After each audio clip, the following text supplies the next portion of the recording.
আমি যদি মারা যাই বা আমার যদি কিছু হয়ে যায় তখন আমার ফ্যামিলির কি হবে তার জন্য কি বললাম না ভুল বললাম? Yes or no?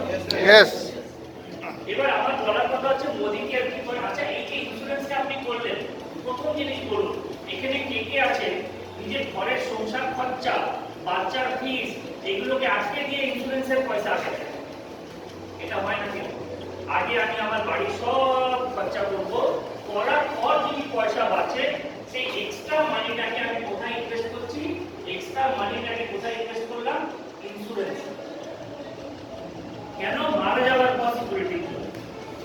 তাহলে মোদি কেয়ার আমার লাইফে কি? মোদি, আচ্ছা অ্যাক্সিডেন্টের কারো কিছু ঘটলে কি হতে পারে তার আমি একটা আপনাকে এক্সাম্পল দেখাতে পারি। একটা এক্সাম্পল দেখবেন, আমি আপনাকে বলি। আমাদের মানব ভাইয়ের কিছুদিন আগে অপারেশন হয়েছে। মানব ভাইয়ের কিছুদিন আগে অপারেশন হয়েছে। আচ্ছা, অপারেশনের পর ও যদি 1 মাস 2 মাস 3 মাস বিছানায় পড়ে থাকে, তাহলে এতদিন যে গরু দাদার মতো খেটেছে সেই কোম্পানি কিতনা স্যালারি দেगा দাদা आपको? কেন? আপনি তো কোম্পানির হেভি ইম্পর্টেন্ট মানুষ ছিলেন, তাহলে কেন আপনার কাজ চলে যাবে?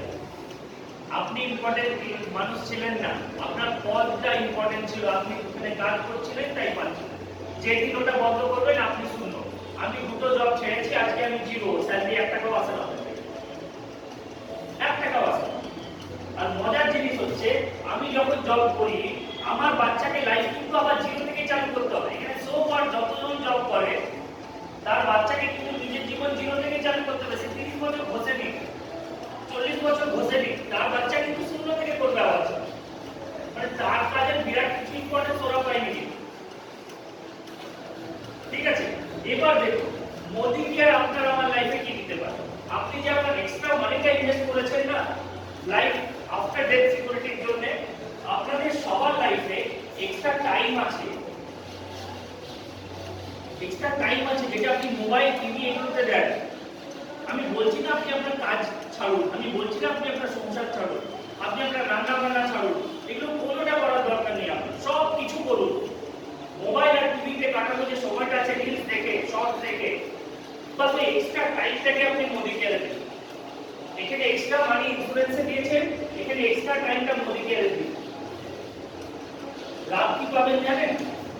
এখানে মরলে বেনিফিট, এখানে বেঁচে থাকতে যে মরার মতো জীবন কাটাচ্ছি ওইটা ভালো হবে। সিরিয়াস, যদি আমার মনে হয় আমি আমার এই যে বেঁচে থাকতে মরার মতো লোনের উপর বসে থেকে জীবন কাটাচ্ছি ওইটাকে বেটার করতে চাই, তাহলে বেঁচে থাকতে আমি কিন্তু এখান থেকে করতে পারি। এটা কথা। এবার কেউ যদি বলে যে আমি হেভি আছি, তাহলে আমি বলবো আবার পার্সোনালি আমার সাথে বসবেন, আমি সবার সামনে তর্ক করবো না, কোনো কিছু না, আমি খাতা পেন নিয়ে বলবো আপনি কত বেটার আছেন, কত টাকা আজ অব্দি লাইফে আর্নিং হচ্ছে, কত টাকা অ্যাকাউন্টে জমা আছে, কেন হয়নি, আপনি জান দিয়ে খাটা সত্ত্বেও কেন হয়নি, আর নেক্সট 10 বছরও হবে না, সেটা আমি প্রুভ করবো। 100% প্রুভ করতে পারবেন। ঠিক আছে, তো ওই জায়গাটা প্রথম হচ্ছে আমার কাছে ক্লিয়ার হওয়া চাই আমি মোদি কেয়ারটা কেন করব। এবার আপনি আমাকে বলুন, এবার আমার কোনো লস আছে কি মোদি কেয়ারে? কেন আমি আমার এক্সট্রা টাইমটা দিচ্ছি, তো আমি আসলে কিছু হারাবো না। তাই আপনারা প্রথম এখানে বসে এটা ক্লিয়ার হয়ে যায় যে আপনারা এই যে সময়টা এখানে দিচ্ছেন আপনারা কিছু হারাবেন না।